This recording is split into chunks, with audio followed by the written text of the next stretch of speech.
할렐루야, 반갑습니다. 오늘도 새벽 예배 나오신 여러분들을 주님의 이름으로 사랑하고 축복합니다. 시편에서 다윗의 시를 배울 때 이러한 얘기를 많이 나눈 것 같아요.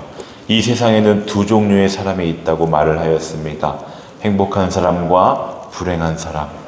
사람들이 흔히 돈이 많거나 건강하거나 권력을 가졌거나 아름다운 외모를 보면서 행복할 것이라고 생각합니다. 그러나 그것은 올바른 생각이 아닙니다. 가난하지만 행복한 사람도 있고 돈은 많으나 여전히 불행한 사람도 존재하기 때문입니다. 인간의 눈으로 행복을 가늠하는 것은 그릇된 판단에 지나지 않습니다. 행복은 우리 외부에 있는 것이 아니라 내부에 있다고 얘기합니다. 행복은 멀리 있는 것이 아니라 가까이에 있습니다. 여러분, 이 하나님과 함께 할 때에 오늘 내 인생에 행복하다는 것, 그것이 내 입술에서 진심으로 고백되어졌으면 좋겠습니다. 오늘 하루의 행복의 결단이 필요할 텐데요. 우리는 너무나 연약한 존재여서 오늘 주님과 함께해서 기쁩니다 라고 고백을 합니다만 내일 되면 또 마음 약해지는 상황들이 발생을 하기도 하죠. 오늘 말씀 듣고 기뻤다가도 이 대문 밖을 나가는 순간 또 마음 바뀌는 게 나이더라고요. 결국 하나님께 매일 붙들려 있지 않으면 안 됨을 발견하곤 합니다. 오늘 우리에게 주신 말씀을 붙잡고 기도하면서요, 행복을 찾는 귀한 시간이 되었으면 좋겠습니다. 그러면 무엇이 진정한 행복입니까? 오늘 본문 3절은 이렇게 말합니다. 함께 본문 3절을 읽어보겠습니다. 시작. 이에 이스라엘의 모든 장로가 헤브론에 있는 왕에게로 나아가니 헤브론에서 다윗의 그들과 여호와 앞에 언약을 맺으며 그들이 다윗에게 기름을 부어 이스라엘의 왕으로 삼으니 여호와께서 사무엘을 통하여 전하신 말씀대로 되었더라. 아멘. 네, 어제의 말씀이었죠. 블레셋과의 전투에서 사울 왕이 전사했습니다.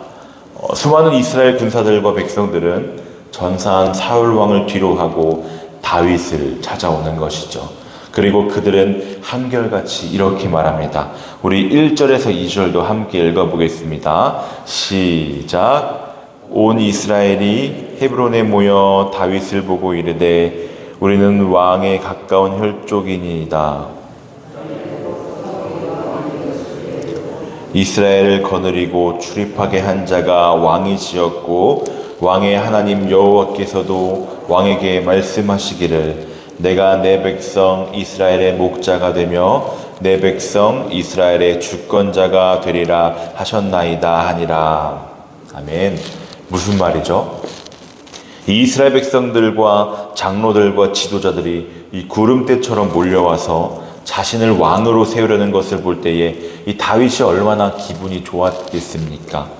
그럼에도 불구하고 다윗은 이 경거망동한 행동을 하지 않았다는 것이죠. 그는 자기를 이스라엘의 왕으로 세우려는 수많은 이스라엘 백성들을 불러놓고 여호와 하나님 앞에, 이 하나님 앞에 언약을 맺었다고 말씀하고 있습니다.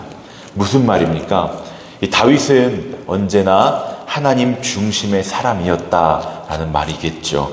슬픈 일이 있으나 기쁜 일이 있으나 괴로운 일이 있으나 좋은 일이 있으나 다윗은 언제나 하나님 중심으로 인생의 문제를 해결해 나갔던 사람이라는 사실입니다.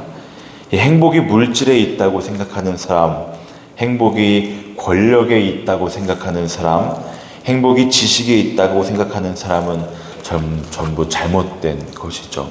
행복은 물질에 있는 것이 아닙니다. 명예나 권력이나 지식에 있는 것도 아니죠. 이 인생의 찬란한 계급장에도 있지 않습니다. 인간의 행복은 행복의 창조자이신 하나님께 있음을 우리가 기억하며 나갔으면 좋겠습니다. 그렇기 때문에 솔로몬은 이 잠언 16장 20절에서 이렇게 말씀합니다. 삼가 말씀에 주의하는 자는 좋은 것을 얻나니 여호와를 의지하는 자는 복이 있느니라. 이렇게 하나님을 중심으로 하나님만 의지하고 사는 사람에게 하나님은 행복을 허락해 주신다고 말씀하고 계십니다. 전도서 9장 11절을 살펴보면요, 내가 다시 해 아래에서 보니 빠른 경주자들이라고 선착하는 것이 아니며 용사들이라고 전쟁에 승리하는 것이 아니며 지혜자들이라고 음식물을 얻는 것도 아니며 명철자들이라고 재물을 얻는 것도 아니며 지식인들이라고 은총을 입는 것이 아니니라고 하며 불행한 때와 재난은 누구에게나 닥친다고 하였습니다. 그런데 전도서 8장 12절 후반부를 보면요, 내가 아노니 하나님을 경외하여 그를 경외하는 자들은 잘 될 것이요 라고 기록하고 있습니다.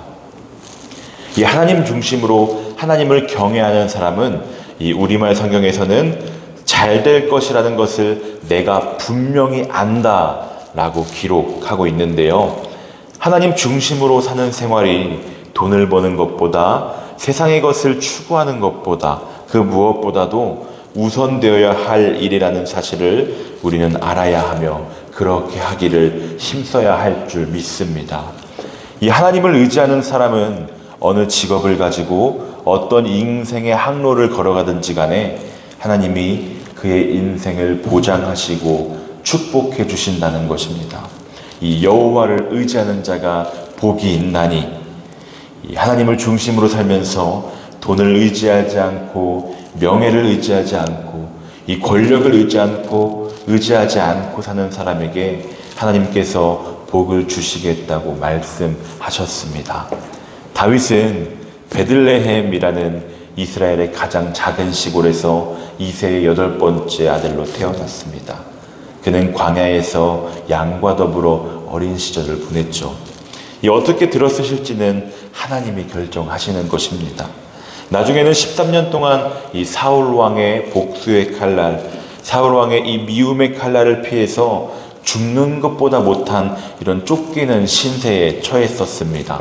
그러나 그는 하나님의 중심으로, 그럼에도 불구하고 하나님의 중심으로 살았다는 것이죠. 하나님 중심으로 살던 다윗에게 하나님은 어떠한 축복을 주셨습니까? 바로 임마누엘의 축복을 주신 것입니다.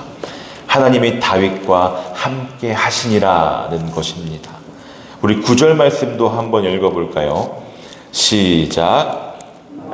여호와께서 함께 계시니 다윗이 점점 강성하여 가니라. 아멘. 이것이 축복입니다. 온 우주 만물을 창조하시고 인간의 생사화복을 주관하시는 이 전능하신 하나님께서 나와 여러분과 함께 계시다는 사실, 이것이 축복이요 인생의 참된 기쁨임을 믿으시기 바랍니다. 임마누엘, 즉 하나님이 나와 함께 계시다는 말은 요한복음 15장 4절 말씀에 보면 내 안에 거하라, 나도 너희 안에 거하리라. 가지가 포도나무에 붙어있지 아니하면 스스로 열매를 맺을 수 없음같이 너희도 내 안에 있지 아니하면 그러하리라. 아멘. 하나님이 나와 함께 있다는 말은 하나님이 나를 언제나 붙들고 계시다는 것입니다. 하나님은 언제나 다윗과 함께 하셨습니다. 바울 자신도 그것을 항상 느끼고 있었어요. 이 하나님이 나와 함께 있어 사울 왕이 쫓아오는 이 광야 동굴 속에 숨어서 숨소리조차 고르지 못한 그때에도 하나님은 나를 지키고 계신다는 확신을 이 다윗은 가지고 있었습니다. 뿐만 아니라 다윗이 본인을 모욕한 이 나발이라는 사람을 죽이려 할 때 그의 아내 아비가일이 다윗을 가로막고 서서 이렇게 얘기하죠. 여호와 하나님께서 당신의 생명 보자기에 안전하게 쏴두실 것입니다 라고요. 이 다른 사람도 하나님이 다윗과 함께 계시다는 것을 봤다는 얘기입니다. 이것이 진짜 그리스도인이 아닐까요? 때로 낙심하고 좌절해도 다른 사람이 볼 때에는 하나님께서 함께 하는 것을 알고 있다는 것입니다. 우리가 이것을 기억했으면 좋겠습니다. 우리가 언제나 어디 있든지 그리스도인을 기억하면서 그렇게 예수 향기를 흔흔 날리며 살아가야 될 줄 믿습니다. 그러면 하나님이 함께하는 사람에게 어떠한 축복이 있는지도 살펴봐야겠죠. 첫째로 9절 후반절이었죠. 다윗이 점점 강성해지는 것처럼 저와 여러분도 날마다 점점 잘 되는 역사가 일어나게 되는 것입니다. 둘째로 하나님이 함께하는 사람에게 주시는 축복에는 사람을 얻는 축복이 있습니다.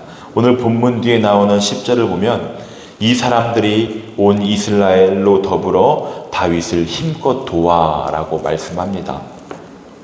11장부터 13장까지에는 수많은 위대한 용사들이 나오는데요. 그들과 수많은 군사들이 다윗을 위해 생명을 바쳐 충성을 다합니다. 한마디로 하나님을 중심으로 사는 사람에게 하나님은 그 사람을 돕는 사람을 보내주신다는 것입니다. 이처럼 하나님 중심으로 살 때 하나님께서 다윗과 항상 함께 하셨고 그리하여 그는 날마다 강성해지며 자신을 돕는 수많은 사람들을 만나는 축복을 얻은 것입니다. 더 이상 세상적인 기준으로 행복을 쫓지 않았으면 좋겠습니다. 그것은 신기루와 같은 것입니다. 하나님께서 보여주신 축복의 길, 하나님께서 가르쳐주신 축복의 방법대로 살아가는 저와 여러분들이 되었으면 좋겠습니다. 그러기 위해 더욱더 하나님을 간절히 붙드는 이 아침이 되었으면 좋겠습니다.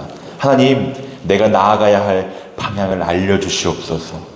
수많은 것들이 오늘의 나를 방해하려 해도 나는 세상을 창조하신 하나님의 복된 자녀다라는 것을 기억하며 살게 해주십시오.